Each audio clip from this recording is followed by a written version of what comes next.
Good afternoon, Facebook, YouTube, and Twitter.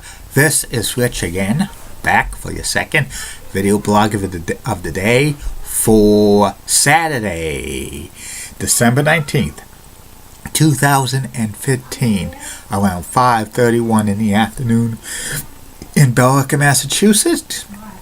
It was a good and nice and sunny day, but real chilly. Highs only about 38, plus it was windy out as well. It felt more like the 20s than the 30s.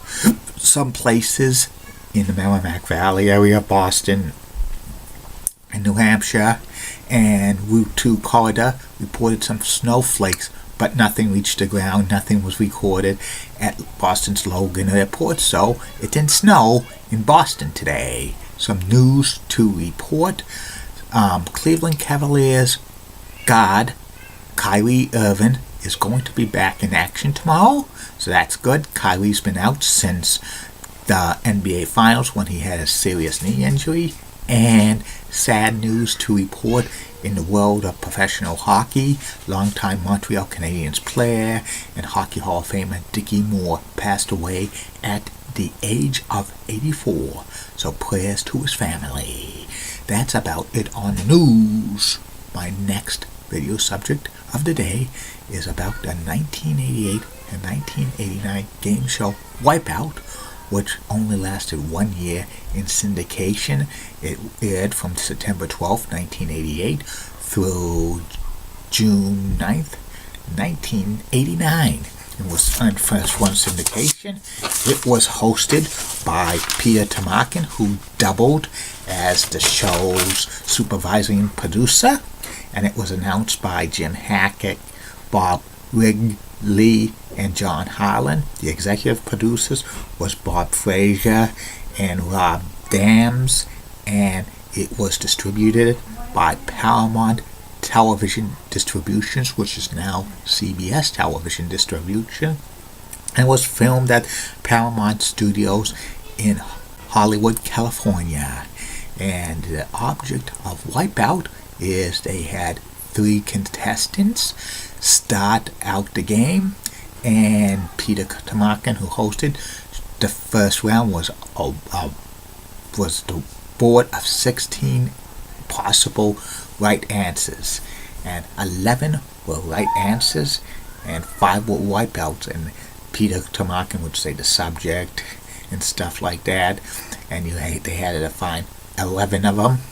And they started with the first contestant, who sometimes was the returning champion and stuff, and they would have to answer at least one answer right before they could pass it over, and every right answer was $25 each. So first one's $25 and the next one goes to $50, and so on and so on and so on. The 11th correct answer was $275, and hidden in one of those correct answers was a hotspot.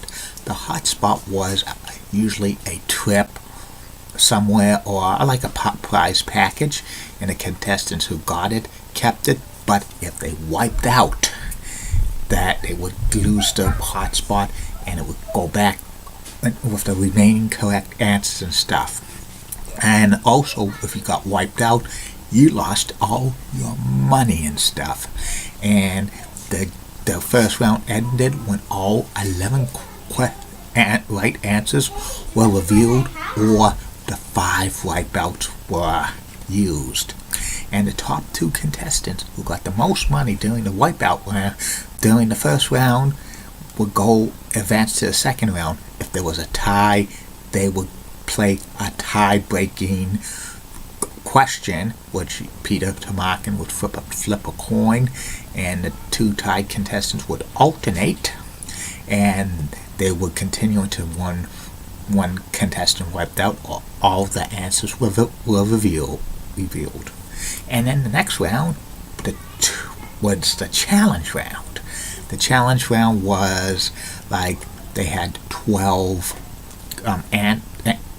possible answers on the board, and Peter Tomarken would read the question, and they would bid to see who could get the most ones right, and they would bid up to 8 because 8 was the maximum, and then the contestant would have to answer all the questions they bid on, and if they did all of them, they would win the round. But if they wiped out once, the other contestant could jump in just with one right answer.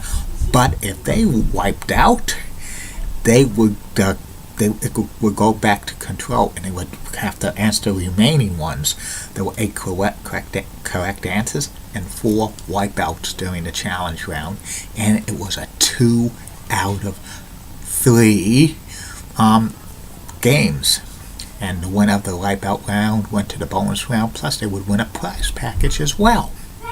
And then the final round was another question round, and it was like a round where there was 6 right answers and 6 wrong answers, no wipeout. It was to do with a certain subject, and the contestants had 60 seconds to run to get all 6 questions right.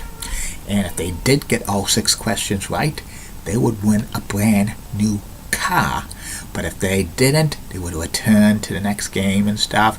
Usually the contestants in the bonus round would wear running shoes or sneakers because they don't want to get their nice shoes ripped, especially the ladies who probably wore pumps and stuff. And Wipeout was a pretty decent game show, but it was barely cleared in enough markets in the 1988-89 season. It was not shown locally in Boston, Massachusetts, but it was shown on WMUR-TV 9 in Manchester, New Hampshire, which is technically the Boston television market, and for all intents and purposes, it did air in the Boston market, but on Channel 9, and it aired Monday through Friday at 10 in the morning and stuff. WMUR was not owned by Hearst Broadcasting at the time, but if it was, it probably would be shown on WCVB Channel 5. And Wipeout had only 195 episodes. It didn't do good in the ratings, so it wasn't brought back. And a couple of times, Peter Tomarken accidentally reminded a Wipeout as a whammy, as a reference to his old game show that he hosted, the most popular game show he hosted, Press Your Luck. Reruns of Wipeout lasted about 3 years on the USA Network, so it had a little longer run there. Wipeout with Peter Tomarken was an okay game show and stuff like that. It had kind of a lot of potential. It had the elements of kind of Press Your Luck and Name That Tune with the bidding and stuff, but if it was had a better format, it probably could have lasted several years. But I thought the format was okay, but it needed a little bit more improvement. And that's about it on Wipeout. I will be back later with the third and final video blog tonight, which will be about WWE Hall of Famer Kevin Von Erich. Keep calm, everybody. And I'm a Julie Bunny guy, Molly Rosenblatt of WCCO Channel 4 in Minneapolis, St. Paul rocks and has nice legs. Elizabeth Hart's so stunning, and she has nice legs as well. Amy Swinsy's the best. Barbara Gibbs of ABC 11 has a great southern accent. And in the words of Dee Patel, last week, no bye.